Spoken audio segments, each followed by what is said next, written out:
Okay, so we have a interesting program, and we're going to have it introduced by John Sloan. Let's give him a round of applause.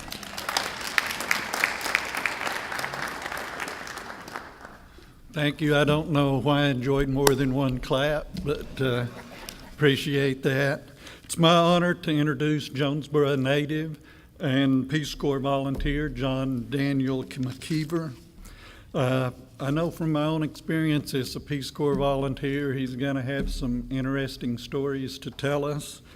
John Daniel graduated from Jonesboro High School in 2009, and somewhat unusually for his peer group, managed to graduate from the University of Mississippi in just 4 years. And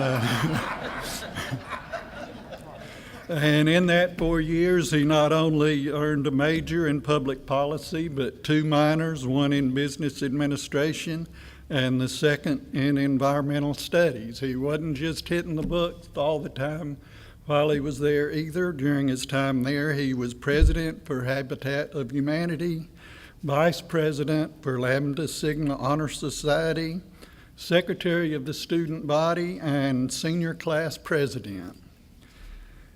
He is now in Morocco. Well, not right now. He's home on leave for a short time. But while in Morocco, he is a youth and community development volunteer. And his work combines his interest in business administration and environmental studies.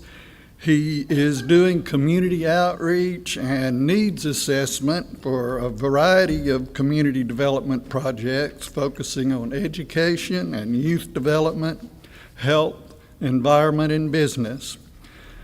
And I think the Peace Corps has probably changed a lot since I was in it 40 years ago, so I'm interested in hearing what John Daniel has to say about his recent experiences in Morocco. I give you John Daniel.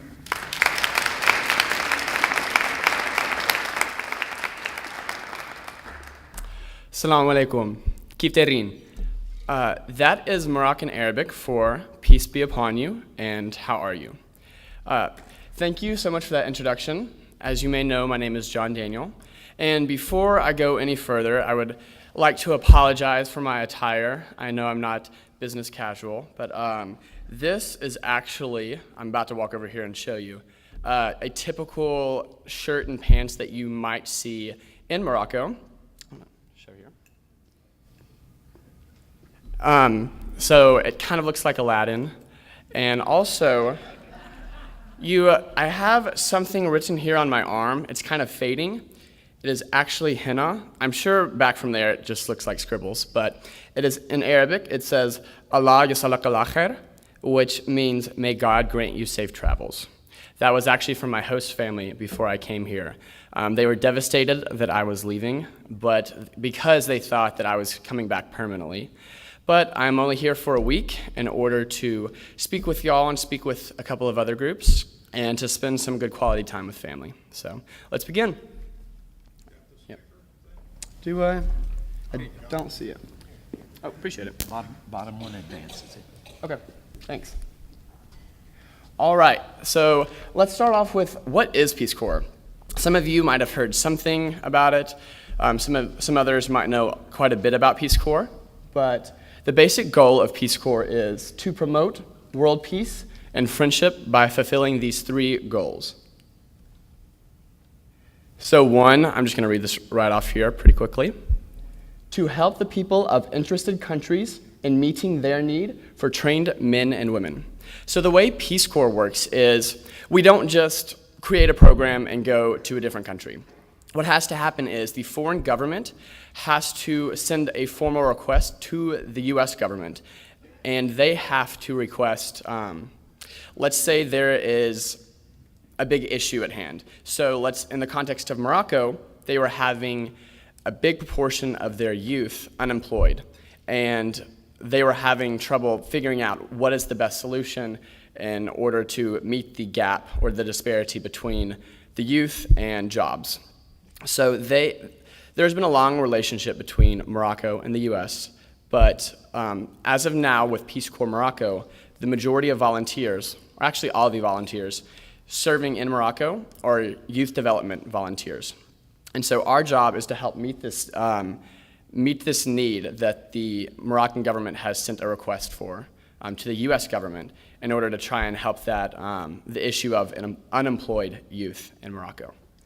Number two, to help promote a better understanding of Americans on the part of the people served, and vice versa. The third goal, to help promote a better understanding of other peoples on the part of Americans.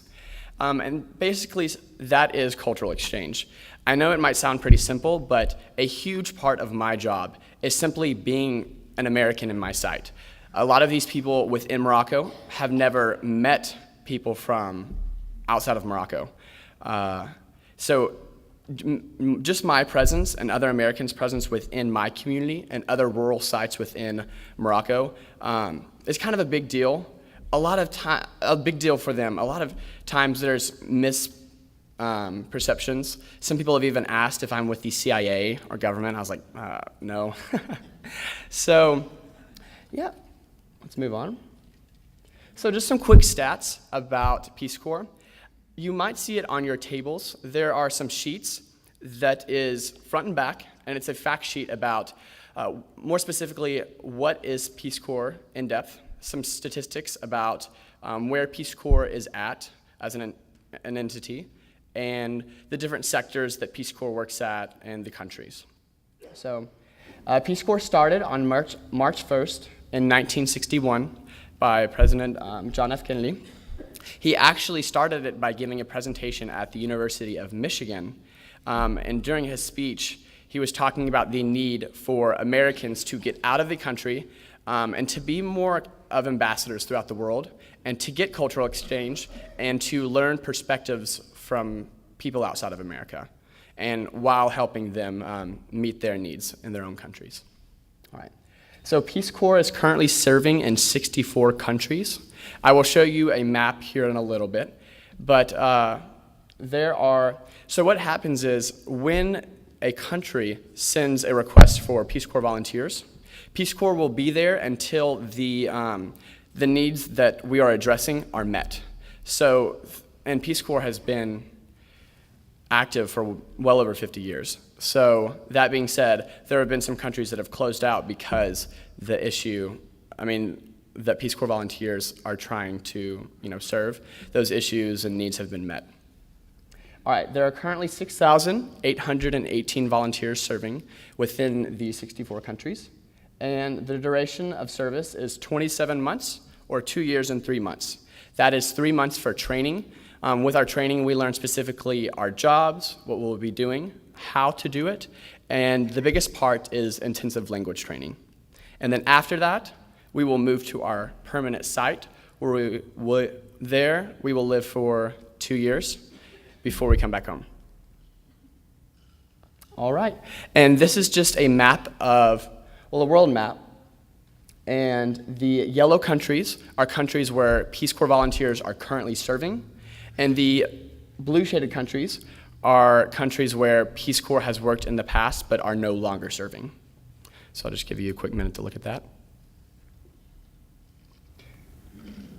And for those of you who don't know where Morocco is the top left corner of Africa.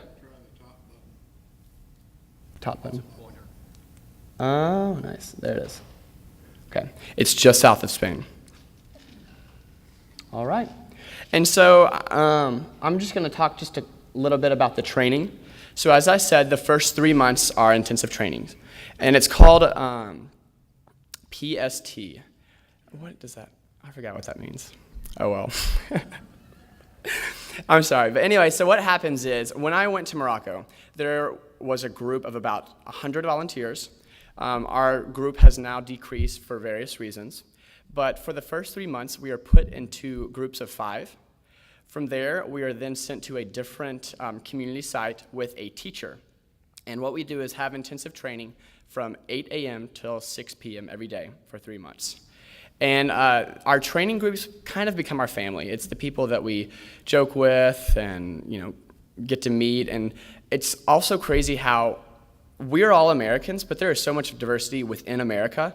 Some of my best friends are from this group that I had training with, and one of my friends is half Cuban, half Spanish. His native language is Spanish. So it was very eye-opening, not just to experience the different culture in Morocco, but to also experience the different backgrounds that some of my good friends within America come from. All right. And this picture right here is Secretary of State John Kerry. We were fortunate enough to have him do our introduction speech when we got sworn in as Peace Corps volunteers in April of last year. Okay. There he is. All right, and within training, we are put within host families. That was quite an experience. But this picture right here is my second host family that I had. So in Peace Corps, you have one host family that you stay with for the duration of your training, that 3 months. And then when you move to your permanent site, you have another host family for 1 month. And even though you stay with them for 1 month, I still periodically come back and have meals with them and catch up. It's incredible to see how, even though they're not my blood relatives, the difference that they have made with my service. My service would not be the same without them. This picture was when my family from America came and met my host family.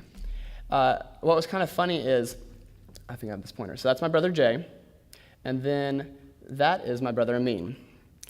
And what's really nice about knowing 2 languages is my brother knows English and my other brother knows Arabic. So my brother that's speaking Arabic, Amin, is telling me in Arabic, "Tell your family, you're just the worst." And then my brother says, "What did he say?" I was like, "Oh, he just said I'm the best." And then he's like, "Really?" I was like, "Yeah, they're so nice."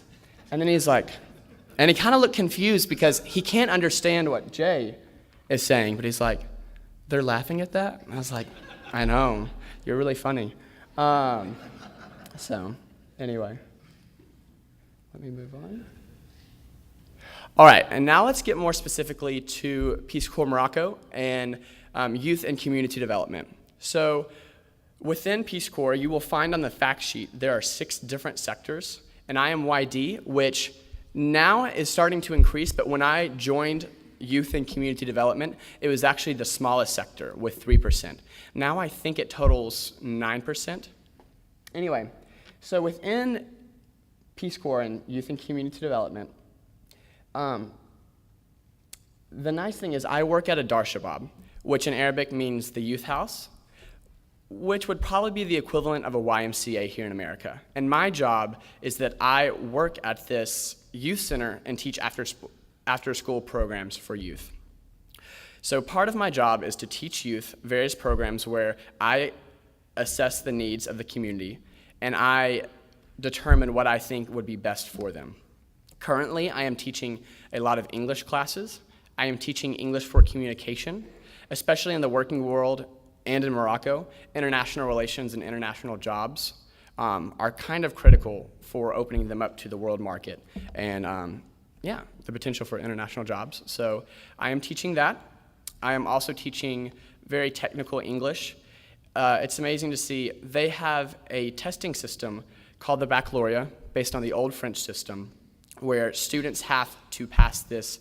It's a 4-day exam. They have to pass it, and you have to pass it in order to go on to have further education. But in order to bag groceries at a grocery store, you have to have passed this baccalaureate. So in order for them to have any type of future, they have to pass this test. And what the Moroccan government did recently was add an English section to this test, a very reading comprehension, like almost similar to what you would see on the ACT if you took it today. And English is not even their second language. They study Arabic. Their second language generally is a Berber dialect they have in South Morocco, or French. So English is fairly new throughout the country, and especially to the test. So a big part of my job is teaching the students that in order for them to carry on with further education and have more prospects for jobs. Also, I know it's talked about business, and I have a double minor in environmental studies and business and administration. So with youth programs that I've created, I am currently doing one program called Climb. It is an outdoor leadership program where a lot of it is we teach leadership skills in the classroom, and we also do environmental education, talking about basic principles as far as recycling and reducing waste.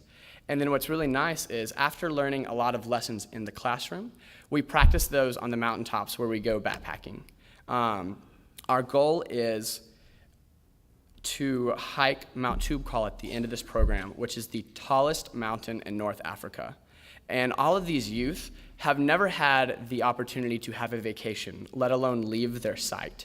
So this is, even though it's in Morocco, it is a huge deal for them. So, and then my second program is called Injaz Al Maghreb. Some of you might have heard of Junior Achievement. It is a program that we have here in America to teach high school students about basic business principles and practices. So what I am currently doing is doing workshops where we teach youth about business and just the basics of business. But also this October, I am working with a community leader, and we will be doing a long Injaz program where we will actually create a business. We will develop a service or a product and sell it in the community. And then towards the end of my service next spring, it is very new for the country, but they are having the first annual or national competition for Injaz. So the end of my service, my hope is that I will be able to go with these students after we've had time to develop our business and had practice selling this product within our community to go to this competition. So hopefully it all works out. All right, so for some quick pictures, this is just me and my CBT, the group that I had training with for the first 3 months. And what we are wearing is typical Moroccan dress or attire for weddings. It was pretty fun. They had a mock wedding for us, and we all got married. I took pictures, and my mom was freaking out because she thought I really got married. All right. So this next picture, I'm sorry it's a little dark in the city, but that is actually my permanent site where I've been living for the past year and will live for one more year. And it's called Midelt, Morocco. Midelt is in the center of the country, and it is located between the high and mid-Atlas mountains. What is very surprising about Morocco is, or at least most people, including myself, before I went, just imagined the Sahara Desert. And there is the Sahara Desert in the south of Morocco, but the terrain of Morocco is extremely different depending where you're at. There's the Mediterranean Sea. As you can tell from this picture, it is quite frigid in the mountains. And then in the south, there's the Sahara Desert. I actually live towards the center, right there by that mosque. So this picture was taken in the winter. And yeah, it's pretty cold, but it's beautiful. So let me move on. So this picture is the entrance of my Dar Shabab, or the youth center where I work at. This man is named Mimoni, and he is kind of the groundskeeper. So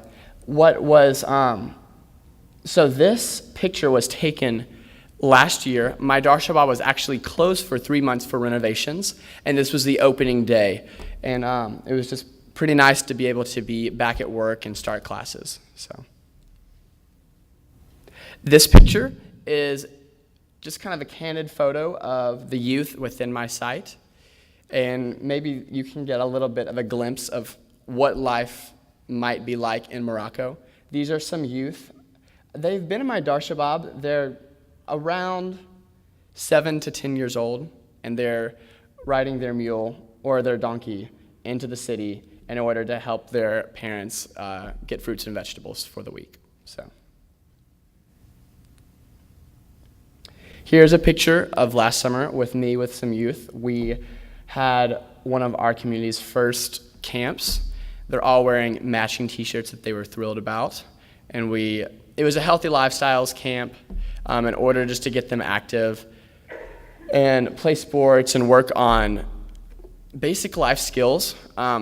It was very eye-opening. I feel like we are very grateful in America as youth growing up, where we have the opportunity where our community and or parents teach us so many things that I took for granted. That could be learning how to share, learning how to be respectful of others. There are so many things that I have taken for granted and I've been blessed with growing up that it's just not apparent in the way these kids grow up. So a lot of camps and things and classes that we have cater to this. It's not applicable within my site, but I have a lot of friends that are further down south where basic health practices like brushing your teeth are non-existent. One of my friends asked their host family, the daughter of it, why don't you brush your teeth? And she says, oh, well, I don't brush my teeth because every time I brush my teeth, my mouth bleeds. Well, it's because of gingivitis, and they have no knowledge of that. So a big part of our job could just be addressing these, what we may take as simple issues that could be quick fixes. Also, before I go into questions, this last picture, I know I told you about the climb program that I am doing. This was our first excursion that we had taken. We had done about 2 months of classwork, learning about doing public speaking and critical thinking exercises and teamwork. And after some environmental classes as well, we took our first trip to Mount Jafar, which is about 30 minutes away from Midelt. And this is my group with our counterparts at the top of the mountain. Also, I'm sorry I didn't include this. So part of my job is integrating into the community and getting to know the people of the community and working with youth. But a second part of my job is to meet what we call counterparts or community leaders. People who are interested in catering to youth and doing programs for youth, but they have no idea about how to go about it and are oblivious about the resources that could be at hand for them. So part of my job is, through integration, meeting these people throughout the community who are interested, figuring out what they want to do, and then helping them develop a program in order to implement this insight. And the goal is we teach together, but then as we continue through the program, they slowly take more responsibility and leadership in the program. And the hope is when I am leaving, they are fully functioning and teaching these educational programs without me. So that's the goal, and the nice thing is my counterparts right here have already been talking about, I've connected them with an environmental association that is in town, and they are already coordinating on how to expand this program by themselves and the different ideas and classes they can be teaching once I leave. So, all right, that is the kind of the basics of what I do. I'm sure you might have quite a bit of questions, and I would be happy to answer some questions while I still have time. So, don't be shy. What motivated you to do this as opposed to entering the workforce or graduate school? So, it had been kind of a longer process, but I was fortunate enough to be able to study abroad when I was in college at Ole Miss. And I will never forget, it was when I was in South Africa. I had studied abroad there for a month. And while I was there, we had taken a day to go to an orphanage. And we say we worked there. We pretty much just played with the kids and got to meet them and see how the facility was run. Afterwards, the caretaker of the center took us back and sat us down and said, I know this sounds rude and I really don't want to be rude, but we would love your help in any way possible, but if you are going to help, please do not just be here. Do not just play with the kids. Because I've already told the kids that you are not going to adopt them, but they just think that there is some type of hope that you will adopt them. They're on their best behavior. Some of the worst kids are, this is the nicest I've ever seen them been. So we took that to heart and we were thinking, what can we do? And then we got back to America and the motivation kind of decreased. Less and less people were talking about what can we do and getting back to their everyday lives. So I was kind of tired of talking about something. And fortunately, I was in this honor society, Lambda Sigma, and was able to do a fundraiser where we raised $1,500 for the kids, which in their currency was about $10,000, and sent that back to them. And we allocated the money through a social worker who divided up the money for food and hygiene products and maintenance of the facility. And about a year after that, the director of the institute, who had allowed me to go to South Africa, had told me, all right, the fundraiser you've done is now a sustainable fundraiser. The new officers in the preceding year have raised $2,000. we would like to send you back with them in order to help them do a community garden so they have a sustainable source of food, and just see how things are going, making sure they're using the money in the right manners. So I went back for a week, and I just realized I loved being abroad, experiencing new cultures, seeing how people think and kind of picking their brains and seeing new perspectives. I enjoy learning new languages, and I love kids. I love being with the youth. So coming back, I talked to someone who had done Fulbright, and they said you might be interested in Peace Corps. So I started looking into it, and I had already been studying Arabic because I want to do water-related issues. And fortunately, there was a Peace Corps program in the MENA region that catered to youth, and that was Morocco. So you couldn't specifically pick the country that you're in, but I catered my application to do youth and community development in the MENA region, and fortunately, I got picked for it, and that's where I'm at today. So, any more? You, sir?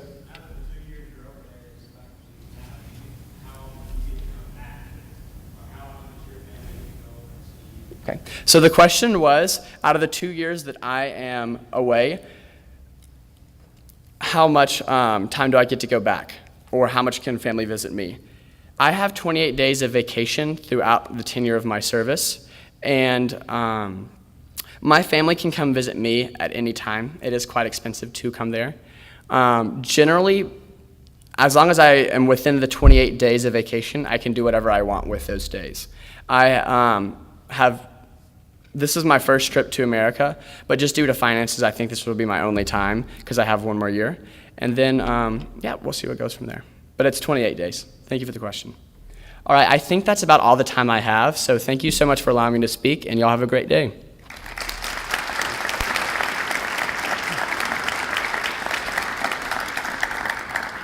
Thank you, John. That it's apparent to me then, and I think now the group, that we're proud that you represent the United States of America and Jonesboro, Arkansas in your endeavors to provide and represent peace in the world, which is parallel to what Rotary tries to do as well. So thank you very much.